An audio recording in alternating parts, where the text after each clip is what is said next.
തേവിടിശി, പ്രവൃത്തി വ്യഭിചാരം, വാക്കിലും പെരുമാറ്റത്തിലും പാതിവൃത്യം. നിന്നെ ആദ്യം കണ്ട അന്ന് ഞാൻ എഴുതി വെച്ചതാ നീ പിശകാണെന്ന്. ഒരു ഓഫീസറുടെ തോൾപ്പട്ടയിലെ സ്റ്റാർ സിംബൽ കണ്ടാൽ എനിക്ക് പറയാനാവില്ല അയാൾ DSP ആണോ DYSP ആണോ എന്ന്. പക്ഷേ ഒരു പെണ്ണിനെ ഒറ്റ നോട്ടത്തിൽ കണ്ടാൽ ഞാൻ പറയും അവൾ പിശകാണോ അല്ലയോ എന്ന്. സഹജവാസന, അല്ലാതെ എന്തു പറയാനുള്ളൂ. ഞാൻ എന്താണോ പറഞ്ഞത്? ഇവിടെ പറഞ്ഞാണ് സാർ. റെസ്റ്റ് ഹൗസിൽ ശൃംഗരിക്കാൻ വന്നിരിക്കുന്നു കാമുകനുമായി. എത്ര കാമുകന്മാരുണ്ടോ നിനക്ക്? എത്ര കൊടുത്തടാ ഇപ്പൊ? 200. 200? സത്യം പറയടാ. 200 സാർ.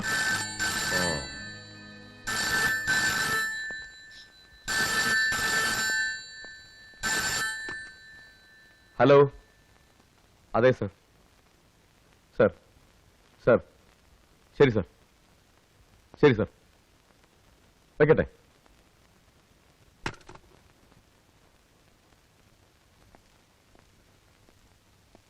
നിന്റെ അമ്മാവൻ കേശുനായരുടെ വീട്ടിൽ നിന്നാ ഫോണ്.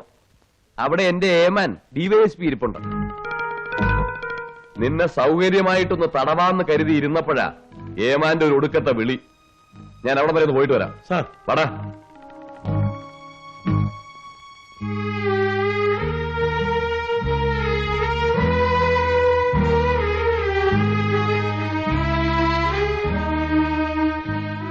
നിന്നെ സഹായിക്കാൻ SP-യോ IG-യോ കുടുംബക്കാരോ ആരുമില്ലേ?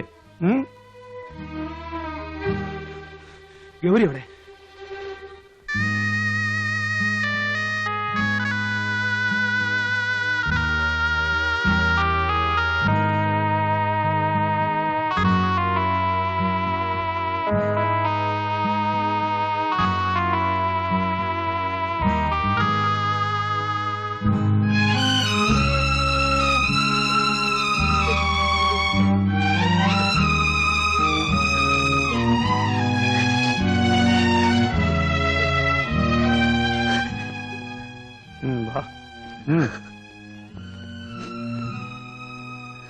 സംഗതിയൊക്കെ വാസ്തവ. കയ്യും കളവോടെ പിടിച്ചത് ഇവിടുത്തെ റെസ്റ്റ് ഹൗസിൽ വെച്ച്. ആദ്യമൊക്കെ രക്ഷപ്പെടാൻ വേണ്ടി കാമുകനും കാമുകയാന്നാ പറഞ്ഞു. ഒന്ന് വരട്ടിയപ്പോ ചെക്കൻ കൈ കഴി. ഞാൻ അത്യാവശ്യമായി നിന്നെ വിളിപ്പിച്ച് എന്തിനാന്ന് വെച്ചാൽ വലിയ കഴുകൻ പുറത്തു പോയിരിക്കുക.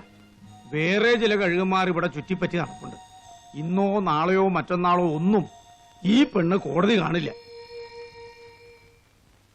2 or 3 പ്രാവശ്യം തിരിച്ചും മറിച്ചും വായിച്ചാലൊന്നും ജാമ്യാപേക്ഷയിലെ വാക്കിന്റെ അർത്ഥം മാറില്ല സാറേ.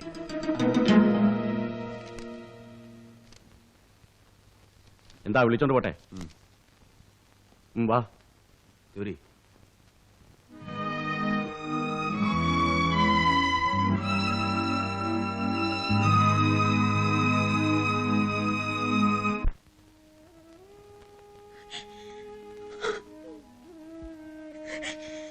കുറെ നേരമായി കരച്ചിൽ തുടങ്ങിയിട്ട്.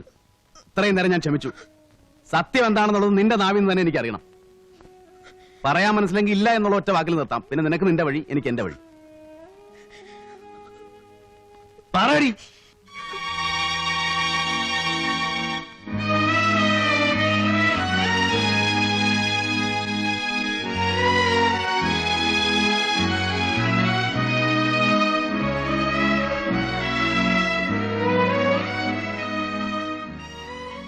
കേട്ടത് മുഴുവൻ സത്യമാണ്. അച്ഛന്റെ മരണത്തെ തുടർന്ന് വേറെ ആൺതുണയില്ലാത്ത കുടുംബത്തെ ചുമക്കേണ്ട ബാധ്യത എന്റേതായി. 10ാം ക്ലാസ് പാസ്സായി എനിക്ക് ആര് ജോലി തരാൻ? 2-3 വർഷത്തെ കാത്തിരിപ്പിന് ശേഷം എന്റെ കൂട്ടുകാരി വഴി ഒരു ഫിനാൻസ് കമ്പനിയിൽ എനിക്ക് ജോലി കിട്ടി.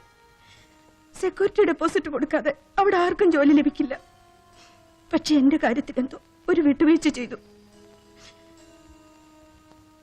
പിന്നീട് അതിന്റെ വിലയായി എനിക്ക് എന്നെ തന്നെ നൽകേണ്ടി വന്നു. അതിന്റെ മുതലാളി എന്നെ നശിപ്പിച്ചു. ആ സാഹചര്യത്തിൽ എനിക്കത് സഹിക്കേണ്ടി വന്നു. വീട്ടിലെ ദാരിദ്ര്യം, ഇല്ലായ്മയുടെ നീണ്ട പട്ടിക, പറമ്പിലെ തുച്ഛമായ വരുമാനം കൊണ്ട് എന്ത് ചെയ്യും? എത്ര നാൾ മറ്റുള്ളവരെ ആശ്രയിക്കും? 1 വർഷം കഴിഞ്ഞു നിരനിരയായി പൊട്ടിയ ഫൈനാൻസ് കമ്പനിയുടെ കൂട്ടത്തിൽ എന്റെ കമ്പനിയും പൊട്ടി. ഒരു ജോലിക്കുള്ള അന്വേഷണം വീണ്ടും തുടർന്നു. എങ്ങും കിട്ടിയില്ല. എന്റെ ശരീരത്തിന് വിലയുണ്ടെന്ന് നേരത്തെ മനസ്സിലാക്കിയ ഞാൻ അത് വീണ്ടും വിറ്റു. ഇന്നുവരെ അമ്മ പറഞ്ഞത് നേരാണ്. ഭരതേട്ടാന്ന് ഞാൻ തികച്ചും വിളിച്ചിട്ടില്ല. ഒരു കാലത്ത് ഭരതേട്ടൻ എന്നെ സ്നേഹിക്കാൻ ഞാൻ കൊതിച്ചിട്ടുണ്ട്. പിന്നീട് അതിലേറെ വെറുക്കാനും കൊതിച്ചു.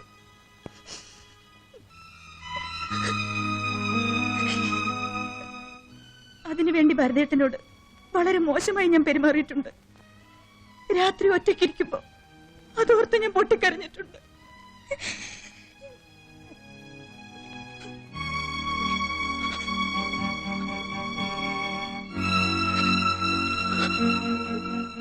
നീ പറഞ്ഞത് മുഴുവൻ അതേ ആത്മാർത്ഥതയിൽ തന്നെ ഞാൻ എടുക്കുന്നു. എനിക്ക് നിന്നെ എന്റെ പഴയ ഗൗരിയായിട്ട് തന്നെ കാണാൻ കഴിയും. ഏതൊരു സാഹചര്യത്തിലും നീ പഴയ ഓർമ്മകളിലേക്ക് തിരിച്ചു പോകരുത്. അതൊരു ദുസ്വപ്നമായിട്ട് തന്നെ അവശേഷിക്കട്ടെ. നിന്റെ വീട്ടുകാരോട് ഞാൻ പറയുന്നുണ്ട്, ഇതേക്കുറിച്ച് നിന്നോട് ഒരു അക്ഷരം പോലും സംസാരിച്ചു പോരുന്നു. നാട്ടുകാരെന്ത് വേണേലും പറഞ്ഞോട്ടെ. ആര് ചോദിച്ചാലും നീ ധൈര്യമായിട്ട് പറഞ്ഞു, നീ ഭരതന്റെ പെണ്ണാണ്. ഇല്ല ഇല്ല, അത് പറയാൻ എനിക്കാവില്ല. ഭരതേട്ടനെ ഞാൻ വഞ്ചിച്ചു. ഇനി ഒരിക്കലും ഭരതേട്ടനെ സ്നേഹിക്കാൻ എനിക്ക് കഴിയില്ല. ഗൗരി, കാലത്തിനെല്ലാം മായ്ക്കുവാനുള്ള ശക്തിയുണ്ട്. കഴിഞ്ഞതൊക്കെ താനേ നീ മറന്നോളൂ. എല്ലാം തുറന്നു പറഞ്ഞിട്ടും എന്റെ ഉള്ളിൽ നിന്നെ കുറിച്ച് അറപ്പോ വെറുപ്പോ തോന്നിയിട്ടില്ല. ആ ആത്മാർത്ഥത നീ അംഗീകരിക്കണം. ഞാൻ പറയുന്ന അനുസരിക്കണം. മറുത്തൊന്നും പറയരുത്. നീ എന്നെ സ്നേഹിക്കുന്നത് സത്യമാണെങ്കിൽ, സ്നേഹിക്കുന്ന ഒരു പുരുഷൻ നിന്നെ നിയന്ത്രിക്കാനില്ലെങ്കിൽ പഴയ ഓർമ്മകളിലേക്ക് പിന്നെയും നീ തിരിച്ചു പോകും. അതിന് ഞാൻ നിന്നെ അനുവദിക്കില്ല, ഇനി ഒരിക്കലും.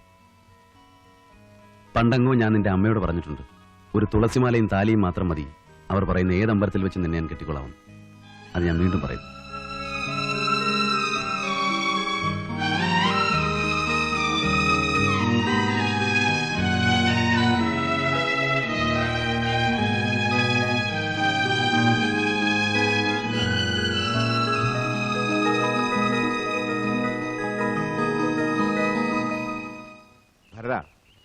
ഭരതനിൽ ഞാൻ ആദ്യം കണ്ടത് ഒരു ചട്ടമ്പിയെയാണ്.